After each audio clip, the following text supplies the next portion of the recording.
नमस्कार साथियों। मैं नंद किशोर कुशवाहा आपके अपने YouTube चैनल सैनिक हेल्पलाइन में आप सभी का स्वागत करता हूं। बहुत सारे लोगों ने हमें कमेंट किया है मैरिज क्लेम के बारे में बताने के लिए।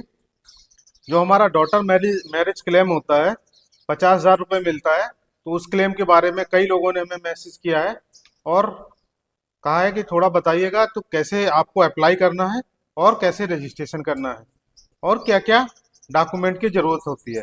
तो चलिए मैं एक नंबर से स्टार्ट कर देता हूँ। इससे पहले आप सभी लोगों से एक छोटा सा निवेदन है कि आप सभी लोग हमारे चैनल को जरूर सब्सक्राइब कर लें और लोगों के साथ शेयर कर दें, जिससे कि जो भी हमारे पूर्व सैनिक हैं उन सभी को यह जानकारी मिल जाए कि डॉटर मैरिज क्लेम भी मिलता है 50,000 रुपये, जो आपको केएसबी से ऑनलाइन फॉर्म भरना होता है।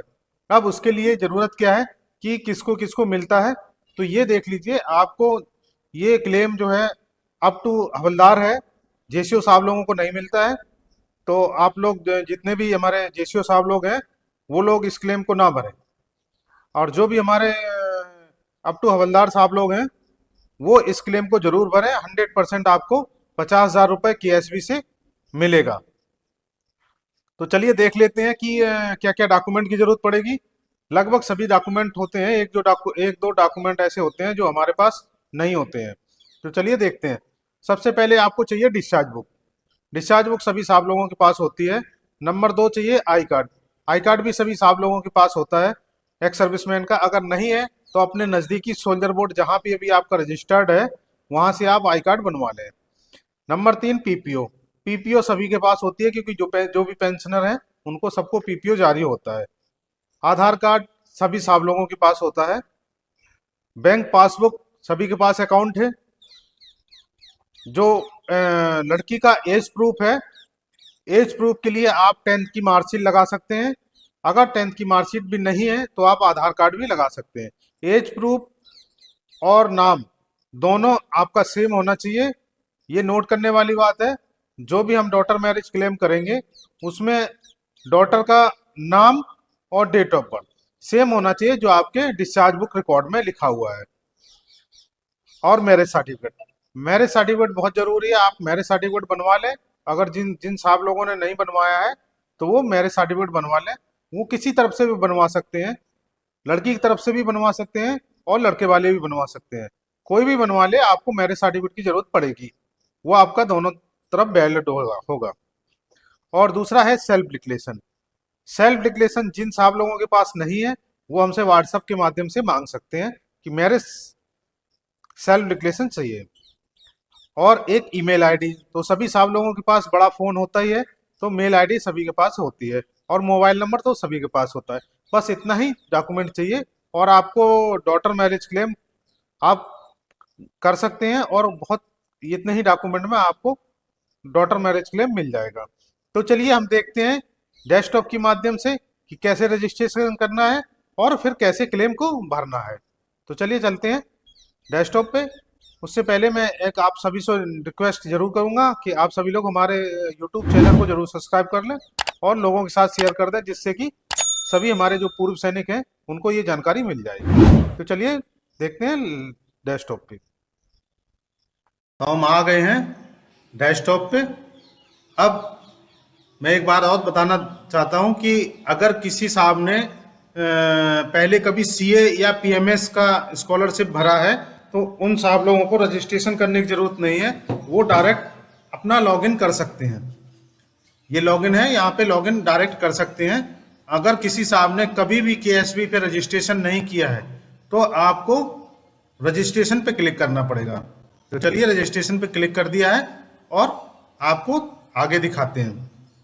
अब ये पार्ट्स खुल जाएगा। तो यहाँ पे आपने आप जो भी है, एक्स सर्विसमैन है या ऑर्फन चाइल्ड है या विडो है, जो भी है आप वहाँ अपना कैटेगरी सेलेक्ट करिए। यहाँ पे फर्स्ट नेम, यहाँ मिडिल नेम और यहाँ सरनेम। यहाँ आपने अपना सर्विस नंबर डालना है। सर्विस नंबर डालने के बाद यहाँ पे आपने आई कार्ड पे यस करना है और यहाँ आई कार्ड नंबर डालना है। यहाँ आई कार्ड नंबर लिखेंगे। यहाँ पे आप किससे संबंध रखते हैं, आर्मी, एयरफोर्स, नेवी, जिससे भी है आप वहाँ अपना आर्मी डालिए, जो भी है आपका।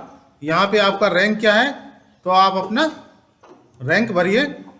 उसके बाद सोल्जर बोर्ड आपका कहाँ है, राज्य सैनिक बोर्ड। ये राज्य सैनिक बोर्ड तो स्टेट में ही होता है, तो यहाँ सब स्टेटों के नाम दिए गए हैं, तो आप यहाँ से अपना स्टेट सेलेक्ट कर सकते हैं। और उसके बाद आपका जिला सैनिक बोर्ड कहाँ है, जहाँ पे भी आपका जिला सैनिक बोर्ड है वो आप जिला सैनिक बोर्ड अपना सेलेक्ट कर सकते हैं। यहाँ डेट ऑफ बर्थ, जो आपकी डेट ऑफ बर्थ है, एक्स सर्विसमैन की डेट ऑफ बर्थ है, अगर कोई विडो पर्सन भर रहे हैं तो वो अपना डेट ऑफ बर्थ भरेंगे। डेट ऑफ इनरोलमेंट, कब आप भर्ती हुए थे। डेट ऑफ डिस्चार्ज, कब आप रिटायर हुए थे। और यहाँ ऊपर भी मैं बता देता हूँ, अगर कोई यहाँ विडो पर्सन भर रही हैं तो यहाँ पे वो अपना नाम भरेंगे, यहाँ पे एक्स सर्विसमैन का फिर नाम नहीं भरेंगे, आप अपना भरिएगा अगर विडो पर्सन भर रहे हैं। यहाँ पे एक्स सर्विसमैन का बता रहा हूँ मैं। और अगर जो विडो को ही भर रहा है तो यहाँ पे एक्स सर्विसमैन की कब डेथ हुई थी, कब एक्सपायर हुए थे, वो डेट यहाँ लिखनी है। उसके बाद यहाँ पे एक्स सर्विसमैन अपने फादर का नाम लिखेंगे और जो विडो पर्सन है वो अपने हस्बैंड का नाम लिखेंगे। यहाँ पे ईमेल आईडी लिखेंगी और यहाँ पे अपना मोबाइल नंबर। ये आपका एड्रेस के लिए है, आप अपना एड्रेस यहाँ भरिए, जो भी आपका एड्रेस है। एड्रेस भरने के बाद आप अपना स्टेट सेलेक्ट करिए। उसके बाद आपका डिस्ट्रिक्ट आ जाएगा, आपने अपना डिस्ट्रिक्ट सेलेक्ट करना है। यहाँ पे अपना पिन कोड डालना है। पिन कोड डालने के बाद यहाँ पे अकाउंट होल्डर का नाम, जो भी जैसा भी आपके पासबुक में है वैसा ही यहाँ लिखिएगा। उसके बाद बैंक आप सेलेक्ट करिएगा, बैंक ब्रांच कोड यहाँ पे डालिएगा। यहाँ पे आप अपना अकाउंट नंबर फिल करेंगे। उसके बाद यहाँ IFSC कोड और यहाँ उसका पूरा जो कोड आ जाएगा। अब आपको पेंशनर है, आप नॉन पेंशनर है, अगर पेंशनर है तो पेंशनर पर क्लिक कीजिएगा। फिर यहाँ PPO नंबर का ऑप्शन खुल जाएगा, तो यहाँ PPO नंबर डालिएगा। उसके बाद यहाँ कैप्चा, और ये कैप्चा भर के सबमिट करेंगे। जैसे ही सबमिट करेंगे तो आपके पास एक KSB से मेल चला जाएगा। आप अपना मेल खोलिए मोबाइल में, जो आपने मेल यहाँ पे लिखा हुआ है वो मेल मोबाइल में खोलिए। खोलने के बाद आपको वहाँ दिखाई देगा कि KSB से एक मेल आया है जिसमें आपको लिखा है एक्टिव अकाउंट। तो नीचे बहुत सारा नीले कलर से लिखा होता है, तो आपने जैसे ही उसको टच करेंगे, टच करने के बाद आपका जो है KSB का वेबसाइट खुल जाएगा। KSB के वेबसाइट खुलने के बाद फिर आप दोबारा मेल पे चले जाएंगे और मेल को रिफ्रेश करेंगे। जब रिफ्रेश करेंगे तो फिर एक और मेल आ जाएगा। तो वो मेल पे आपका पहले मेल आईडी लिखा होगा, नीचे लिखा होगा क्रिएट पासवर्ड। तो आपने क्रिएट पासवर्ड पर क्लिक करना है और अपना नया पासवर्ड बना के अपडेट कर लेना है। जैसे हम पासवर्ड बना के अपडेट करेंगे फिर हम करेंगे यहाँ पे लॉगिन। तो चलिए, हमने पहले से पासवर्ड बना रखा है तो हम करेंगे डायरेक्ट लॉगिन करेंगे। आपका भी पासवर्ड बन चुका है, आप भी अपना लॉगिन करिए। यहाँ पे यूजर नेम में अपना ईमेल आईडी डाल लेंगे और जो आपने अभी पासवर्ड बनाया वो पासवर्ड लिखेंगे, कैप्चा भरेंगे और लॉगिन करेंगे। हमने मेल आईडी और पासवर्ड लिख लिया है, कैप्चा भर लिया, अब करेंगे लॉगिन। लॉगिन करते ही हमारे मेल आईडी पे एक OTP चला आएगा, आपके भी जाएगा। तो आप लोग अपना फिर से मेल खोलिए और OTP लिखिए।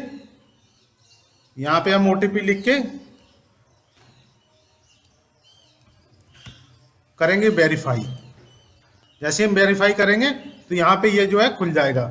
मैंने और भी KSB से काफ़ी ग्रांट लिए हुए हैं, इसलिए मेरा ये खुल गया है। अगर आप लोगों ने नहीं लिया होगा तो आप लोगों का बस ये खाली रहेगा, ये यहाँ कुछ नहीं आएगा। यहाँ पे न्यू एप्लीकेशन पे क्लिक करना है। जैसे हम न्यू एप्लीकेशन पे क्लिक करेंगे तो नया पेज खुल जाएगा।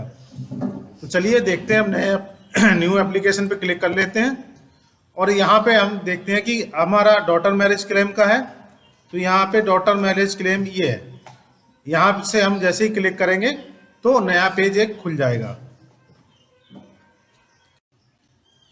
यहाँ डॉटर मैरिज क्लेम का पेज खुल गया है। अब यहाँ पे आपने जो है शादी कब हुई है वो शादी का डेट भरना है।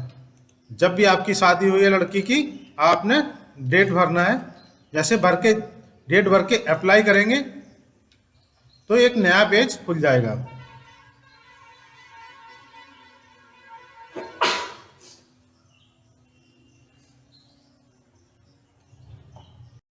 ये हमारा नया पेज एक खुल गया है।